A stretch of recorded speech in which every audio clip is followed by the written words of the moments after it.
Well, hello, Singapore. Good morning, good day, good afternoon. Maybe if you're watching us somewhere live or on the recording, hello to everyone who is here with us in person at a fantastic Token 2049 in Singapore. My name is Daniel. This is Kriss Baird. We're from the Project Catalyst, and we're going to be talking about a very interesting topic, which should be very fun to our hearts today. Welcome, Kriss. Yeah, thanks, Danny, and hello, Singapore. Great to be here. How you doing? Fantastic. It's an amazing energy. The turnout here is fantastic over the board, so we're really looking forward to making some really good connections here today. Well, first I would like to begin with asking a simple question. Whether you're listening to us online or here in person, I'd like to ask you, how do you feel about how the decision making is being done in today's age and the world? Do you feel like you have an agency in the outcomes? Do you feel like you know how your decisions are impacting the outcomes? Do you feel like you as an individual have a power of a voice and you understand how it translates down the stream? And that's the sort of thing we're going to be talking here today. How does that make you feel, us? Do we feel like we have an agency in the process today when we're talking about decision making? How it impacts the world around us and especially the communities we live in. So we're going to touch upon some of those elements here today, and we're going to see how we look at it through the lenses of Project Catalyst. So maybe let's begin talking there about when we talk about the decision making, where does Project Catalyst fit in? What is it? Yeah, well, Catalyst is really the trusted and reliable decision-making engine for incubating resilient ecosystems. Well, what does that mean? Well, we operate today as an open innovation platform that seeks to address challenges that help to grow, build, and develop resilient ecosystems. And what that means is, like, whether it's Cardano or whether it's Midnight or whether it's any other ecosystems, turning control and decision-making powers back into the hands of the very many rather than the very few is something that we sort of keep close to our heart. It was really created as an answer to the top-down decision-making and controls that we see in society at large today. Like, we try to position that, what would the world be like if everybody had agency to help to contribute to making decisions that shape the world around them. So we really believe in pushing the decision-making into the grassroots community, pushing decision-making out to the fringes, and allowing people to have a share of the voice in helping to shape that world around them. That's absolutely lovely. And I think that speaks to the very heart of why people were attracted to blockchain and Web3 in the first place, bringing that sense of agency, sense of transparency, and rebuilding the trust in the society structures as we have it today. And obviously, there are a lot of different elements in the Web3 space. I think the most common that people are familiar with are like the sense of DAOs. If we use that as a point of reference, as people know, the decentralized autonomous organizations, how does Catalyst compare to that in terms of that decision-making, and what are like the key differences that you would point out? Yeah, it's a really interesting question. And I think, we should start by saying that, Catalyst takes sort of elements of the decentralized autonomous organization, or DAO, but we don't really see ourselves as a DAO. It's really that we have a handle on that end-to-end innovation lifecycle process. And we've created a platform and a protocol that allows effectively anybody from the community to be able to submit proposals. Then we have a really large pool of people, like many thousands of people, that are evaluating those proposals and giving their feedback on whether they think it's feasible or viable. And then we move into a vote. Now, the voting is really just one half of this, right? So once the decisions are made, well, that's only one side of the coin. Then the projects have to go out and deliver. So we put them through a milestone-based program which allows them to get resources to go out and reach their first milestone. Then they come back, they deliver proof of achievement, they show that what they've produced for that milestone funding, and then the community signs off on that to then unlock the stage funding to then reach the next milestone. So with that in mind, obviously, it's a lot different to normal DAOs, which is really about just making decisions, creating a vote, and making sure that decisions are being made by the community over a proposal. But that really only sort of takes, I guess, a piece of the puzzle as opposed to the whole puzzle itself. Well, that's absolutely amazing. And I think what it also speaks to how we started talking about like how to have an agency in the decision-making process. And by the sounds of it, as you're explaining it, how it works in Project Catalyst is like there's different ways how a person can get involved. There's not just one unique way, and if you can't fit in, it means you're excluded from participation. And you mentioned a couple of roles, so it's it sounds like when we talk about it that you are involved at every step of the way, from the ideation through the reviews, through the voting, and all the way to the execution of the project itself. Now, speaking about execution, can we just explain a little bit more in depth, like, okay, what's the track record of Project Catalyst? And maybe can we highlight a couple of like case studies to make it tangible? Like, what do the results look like through the lenses of Catalyst when we apply this method of community-driven decision-making? Yeah, absolutely. So I think, when we think about DAOs today, obviously their scope of decision-making is quite limited. It's normally around how to allocate fees from a DeFi protocol, or how to make sort of decisions around, changes that might be made in a roadmap. So as I said, when we think about Catalyst, it's very, very different to that. We've really fund grassroots projects from, community builders through to the next generation of unicorns. Let's give some top line stats. Catalyst has been running for 5 years at this point. We've run, we're almost at the end of our 14th funding round, which is, a landmark moment in and of itself. And to date, we've allocated over $150 million of cryptocurrency towards grassroots builders. Now, that $150 million worth of crypto has been decided to be spent by over 3 million votes. Many, many, many thousands of people contributing round on round to keeping the decision-making robust and resilient. And then on the back end, as I said, we then have community members that are verifying that milestones are being delivered, and that people are actually fulfilling their promises. In this way, the entire community keeps the rest of the community held to account and keeps everybody honest. Now, when we talk about some of the greatest successes, well, we could attribute a lot of the DeFi and TVL that's in Cardano today towards projects that have been funded directly to build their platforms and protocols from Catalyst. Now, beyond just DeFi and TVL and all the great things that a lot of people in blockchain love about today, it's really the utility and use cases that I think are most exciting. So, for example, one of my favorite projects that is just growing in traction and building their first demonstrator trials today was a project that was almost overlooked by early stage venture capitalists or angel investors. And a company called by the name of Trivolve Tech took this idea of using the blockchain to create a provable chain of custody for forensic evidence. So, like CSI type stuff, if you remember that TV show. So they've built this platform and this prototype to be able to log and track the chain of custody for forensic evidence. That pilot and that prototype has now been implemented as a full demonstrator with the Uttar Pradesh Indian state government, where there's over 240 million people in that region, and obviously a really sizable police force, and obviously, unfortunately, a lot of crime that goes along with that. And as a result, they really do need a trusted, reliable solution that cannot be tampered with when it comes to forensic evidence. So this is just one example. We've got this great little startup that has been given a chance by the Cardano community to build something, prototype something, and now they're going on to pilot it with one of the largest Indian state governments in that region.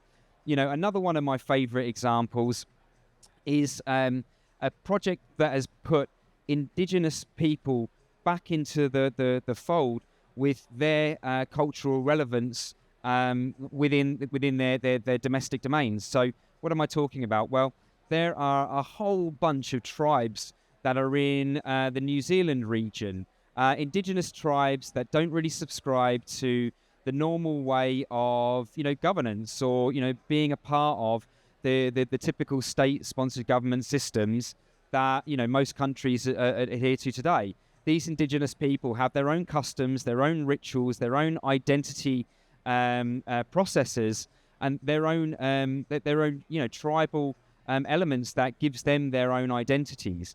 So using the blockchain, they've been able to create their own platform and their own programs of being able to register and maintain a record of who is in these tribes. And again, this is a great use case of blockchain technology that is out of the box thinking. And I think that's really where Catalyst really thrives, is helping to give chances to people that maybe would be overlooked by traditional investors or incubators and accelerators, and they're given a chance by the community at large that really just love to buy into their ideas.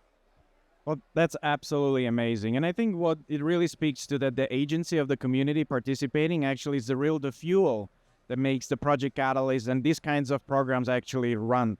And I think one of the most fascinating things that always surprises me, but then when you think about it deeper through the lenses of what we're talking here about today, is that sense of agency translates to results. You mentioned about the $150 million record over the past 5 years. In fact, Project Catalyst celebrated its 5th birthday just a week ago, 16th of September. So big milestone. But what really gets me every time when we look at the completion rates, which are unparalleled when you compare to the traditional programs, like they're around now at 86 up to 90% of all projects submitted in Project Catalyst, they get completed. And I think when we tend to think about it, it's because of that agency. People have really invested their time and energy in the process, so that makes them more motivated to deliver, because it's not them in an individual sense. They're actually driven and supported by a big fan base of community-driven innovation in that regard.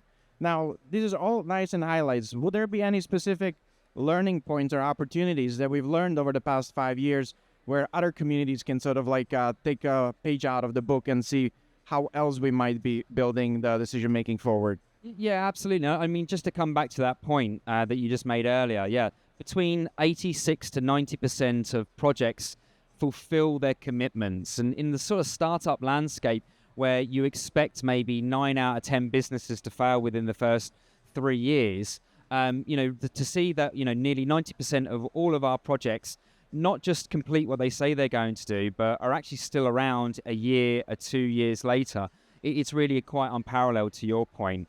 But some of the key lessons that we've learned over this time that, there really cannot be enough said about, giving people agency and pushing the decision-making down into the fringes.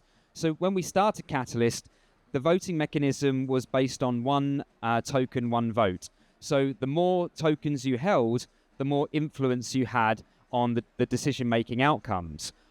Obviously, maybe that works when there's a really fair distribution of tokens and there aren't, the potential for whales to influence the outcomes. But this is crypto. There are whales.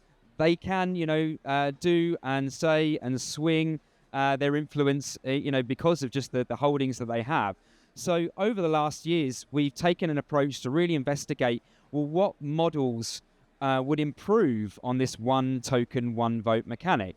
And what we've come to understand is that there are ways in which you can push the decision making right down into the areas of the community where actually those that have less tokens can still have almost as much influence and say as people that have large holding amounts.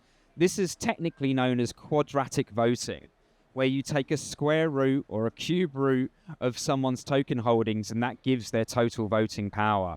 So what it means is that it really sort of levels the playing field or starts to smooth out the curve of influence.